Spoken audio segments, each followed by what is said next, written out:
Ayan guys, luto na. Pero kulang yung sugar, pero okay na yan. So, tanggalin na natin. So, ayan guys, magluto tayo ng banana Q. Ayan, meron tayong saging nabili dito sa Singapore. Pero ito galing pa daw ng Pilipinas, syempre. So, ayan, binili ko siya ng $5. Ayan. Sabi kasi dalawa, ay tatlo dos. 2, 4, may dalawa. So, extra yung isa.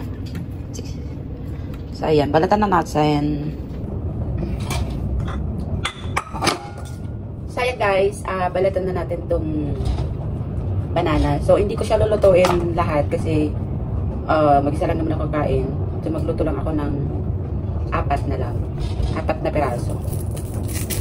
So, ito, para bukas ko na lang. Hindi ko siya bukas. Kasi, hirap naman kung lutuin ko lahat. So, gaganyan nyo lang. Ayan. Matagal na akong hindi nakakain ng ganito. So, kinakailangan. Hatiin natin ang dalawa. So, ganyan siya.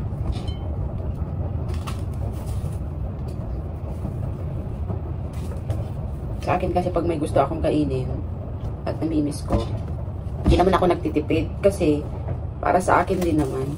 Bali lang tumaba basta makakain ng mga gusto, di ba? So, ayoko naman tipirin yung sarili ko. Yung magsasahod ka ng 30 plus, tapos pag kumain, tinitipid pa rin ang sarili, wag naman. Ayoko naman na lahat ipapadala ko, di ba?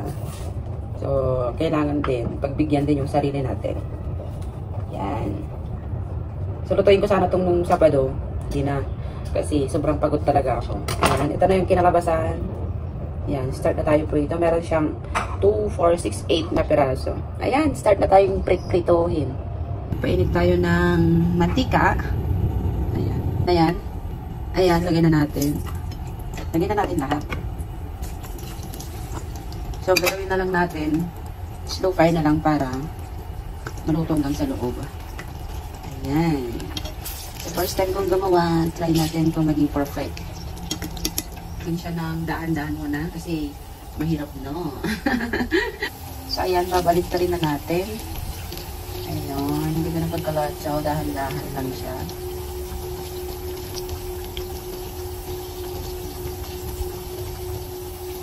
So, last lang ako nakakain ng banana nung nagluto si tita yung nasa Manila, yung tita ng aking boyfriend.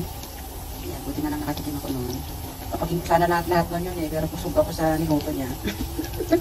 Dami niya niluto pagkain. Ang sarap ng tinola niya, o diba? Yan, lapit ng Christmas, Diyos ko. Pangalawang baliktad na natin to. Uy, parang gumansya. Luto na sa gitna niya, oh. Ganun lang pala ang magluto ng banana Q.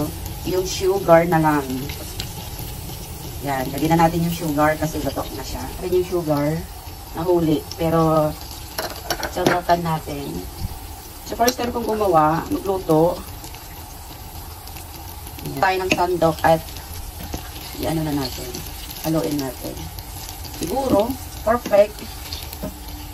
Nagtagay pa natin ng sugar para the best.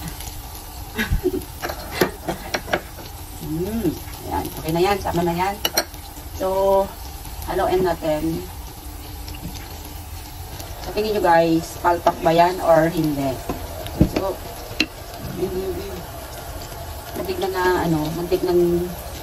na kasi mabilis lang kasi itong ano. Ayan. So, hindi ko na siya muna pipidyoin ha. At ako ay kikiwar ko lang. Haluin ko lang. Ayan guys, luto na. Pero kulang yung sugar, pero okay na yan. So, tanggalin na natin.